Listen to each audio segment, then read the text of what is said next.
Hello बच्चों, कैसे हैं आप सब। बच्चों उम्मीद करते हैं आप लोग बहुत अच्छे से पढ़ाई कर रहे हैं, एंजॉय करके पढ़ाई कर रहे हैं। तो बच्चों आज ग्रेविटेशन में हम लोग यूनिवर्सल लॉ ऑफ ग्रेविटेशन पढ़ने जा रहे हैं।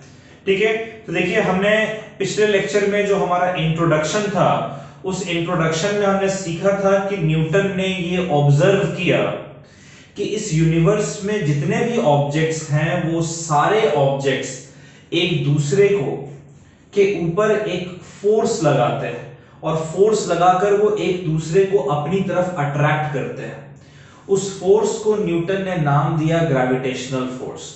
और उन्होंने देखा कि इस यूनिवर्स में हर ऑब्जेक्ट ग्रेविटेशनल फोर्स लगाने में सक्षम है। हर ऑब्जेक्ट जिसके पास मास है वो ग्रेविटेशनल फोर्स लगाने में सक्षम है। तो न्यूटन समझ एक अच्छा, इसका मतलब कि ग्रेविटेशनल फोर्स जो है वो एक यूनिवर्सल फोर्स है। तो उन्होंने इस ग्रेविटेशनल फोर्स पे बेस्ड एक लॉ दिया है जिसे हम लोग यूनिवर्सल लॉ ऑफ ग्रेविटेशन कहते हैं। बच्चों यूनिवर्सल लॉ ऑफ ग्रेविटेशन क्या कहता है? यूनिवर्सल लॉ ऑफ ग्रेविटेशन कहता है कि इस यूनिवर्स में हर एक ऑब्जेक्ट दूसरे ऑब्जेक्ट को अपनी तरफ अट्रैक्ट करता है एक फोर्स लगाकर।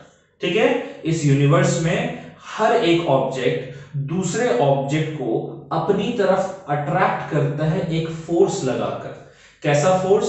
एक ऐसा फोर्स जो कि एक ऑब्जेक्ट फोर्स लगा रहा है और वो किसी दूसरे ऑब्जेक्ट के ऊपर फोर्स लगा रहा है। तो जो फोर्स है वो उन दोनों ऑब्जेक्ट के मास के प्रोडक्ट के डायरेक्टली प्रोपोर्शनल होता है और उन दोनों ऑब्जेक्ट के सेंटर के बीच की जो दूरी है उस डिस्टेंस के स्क्वायर के इनवर्सली प्रोपोर्शनल होते हैं। ठीक है, तो इसके लिए आपको समझ में आए, इसके लिए मैंने कंसीडर किया कि हमारे पास दो ऑब्जेक्ट हैं। इस ऑब्जेक्ट को मैं कह रहा हूं ऑब्जेक्ट ए और इस ऑब्जेक्ट को मैं कह रहा हूं ऑब्जेक्ट बी। बच्चों ऑब्जेक्ट ए का मास m1 है और ऑब्जेक्ट बी का मास m2 है और इन दोनों ऑब्जेक्ट के सेंटर के बीच की दूरी है स्मॉल डी। ठीक है, तो जो m1 मास है बच्चों, ये वाला जो मास है ये इस मास को अपनी तरफ अट्रैक्ट करेगा, यानी इसको किधर किधर फोर्स लगाएगा? इसके ऊपर इस डायरेक्शन में फोर्स लगाएगा। बात समझ आ रही है? ये इसको इस डायरेक्शन में फोर्स लगाएगा। m1 मास m2 मास को अपनी तरफ खींचेगा और m2 मास m1 मास को अपनी तरफ खींचेगा। ठीक है, अट्रैक्ट करेंगे, दोनों एक दूसरे के ऊपर फोर्स लगाएंगे, अट्रैक्ट करेंगे। ये कैसे फोर्स कितना होगा? तो न्यूटन ने कहा कि अगर हमारे पास दो मासेस हैं m1 और m2 मास और इनके सेंटर के बीच की दूरी स्मॉल t है, तब ये दोनों मासेस एक दूसरे के ऊपर एक फोर्स लगाते हैं जो फोर्स इन दोनों के मास के प्रोडक्ट यानी क्या हो गया? इसका मास m1 इसका मास m2, तो इनका प्रोडक्ट हो गया m1 into m2। राइट, तो इन दोनों मास के प्रोडक्ट के डायरेक्टली प्रोपोर्शनल, यानी अगर इन दोनों मास का प्रोडक्ट ज्यादा होगा तो ज्यादा फोर्स लगेगा और इन दोनों मास का प्रोडक्ट कम होगा तो कम फोर्स लगेगा। अच्छा, न्यूटन ने कहा, चलिए इसको इक्वेशन नंबर 1 कहते हैं। फिर न्यूटन ने कहा कि यही सेम फोर्स इनवर्सली प्रोपोर्शनल है to the square of distance between them. ये फोर्स कैसा है बच्चों? ये फोर्स इनवर्सली प्रोपोर्शनल है। किसके इनवर्सली प्रोपोर्शनल है? इनके सेंटर के बीच का जो डिस्टेंस है उस डिस्टेंस के स्क्वायर के इनवर्सली प्रोपोर्शनल। यानी डिस्टेंस अगर आप बढ़ाएंगे तो फोर्स कम होगा और डिस्टेंस अगर आप कम करेंगे तो फोर्स बढ़ेगा। ठीक है, अब देखिए इन दोनों इक्वेशन को न्यूटन ने कंबाइन किया। अगर हम कंबाइन करते हैं, कंबाइनिंग इक्वेशन 1 एंड इक्वेशन 2, इन दोनों इक्वेशन को जब न्यूटन ने कंबाइन किया तो उन्होंने देखा कि भैया हमें मिल रहा है फोर्स इज प्रोपोर्शनल टू, देखिए m1 m2 न्यूमरेटर में है, डायरेक्टली प्रोपोर्शनल है, और d स्क्वायर जो डिनोमिनेटर में है इनवर्सली प्रोपोर्शनल है। ठीक है बच्चों, ओके।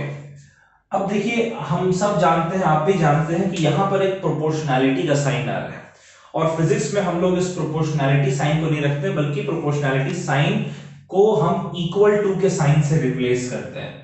और जब हम इक्वल टू का साइन यहां पर लगाते हैं तब यहां पर एक प्रोपोर्शनैलिटी कांस्टेंट आता है जो कि इस केस में कैपिटल G है, capital G into m1 m2 upon d square. ठीक है बच्चों, ये जो इक्वेशन आपका है इसे हम लोग यूनिवर्सल लॉ ऑफ ग्रेविटेशन कहते हैं। क्या कहते हैं इसे? Universal law of gravitation.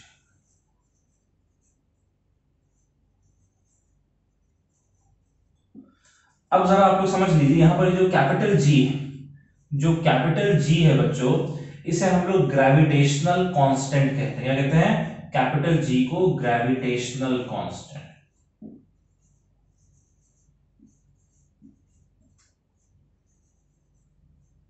ठीक है, और इसकी जो वैल्यू है वो वैल्यू होती है 6.67 इंटू 10⁻⁻11। ठीक है, newton metre square upon KG square. अब आप बोलेंगे सर ये यूनिट कैसे आया? तो जरा समझिएगा, F is equals to G into M1 M2 upon D square है, तो G इज इक्वल्स टू के फॉर्म में हम लिख सकते हैं भाई, G को इस साइड छोड़ दी, बाकी सब को उस साइड ले जाइए, तो क्या हो जाएगा? F इंटू ये डी स्क्वायर डिनोमिनेटर में, इधर जाकर न्यूमरेटर में आ जाएगा, और ये M1 M2 यहां पर न्यूमरेटर में, इधर जाकर डिनोमिनेटर में आ जाएगा M1 M2। ठीक है बच्चों, तो इसकी यूनिट देखिए, F की जगह मैंने लिखा है न्यूटन, डी स्क्वायर डिस्टेंस का स्क्वायर यानी मीटर स्क्वायर, और ये देखिए KG into KG, KG square.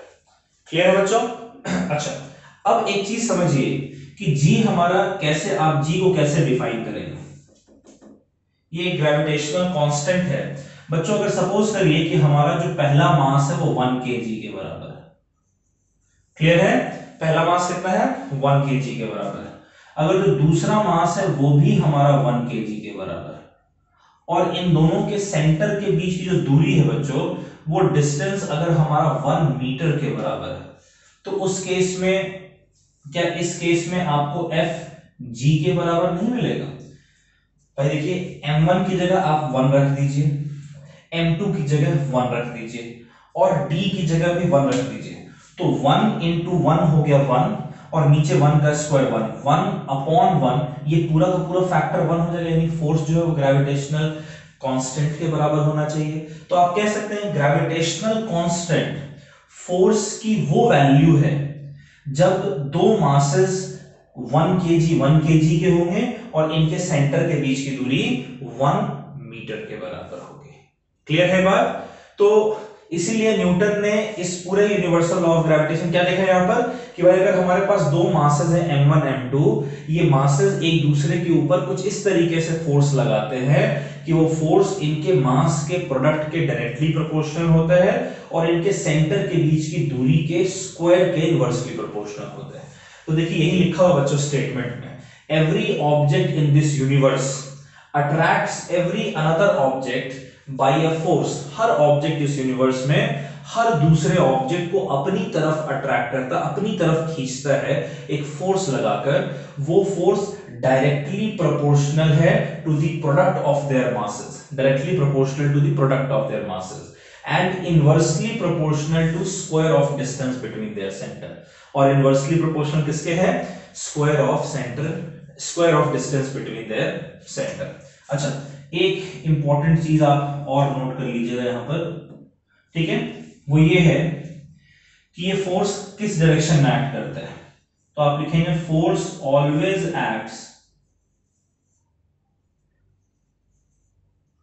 Along line joining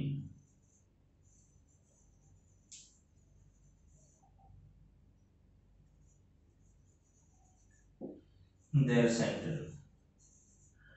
force किस डायरेक्शन में एक्ट करता है बच्चों? तो इन दोनों मासेस के सेंटर को ज्वाइन करता हुआ जो लाइन है ना, इसी लाइन के डायरेक्शन में फोर्स जो है एक्ट करेगा।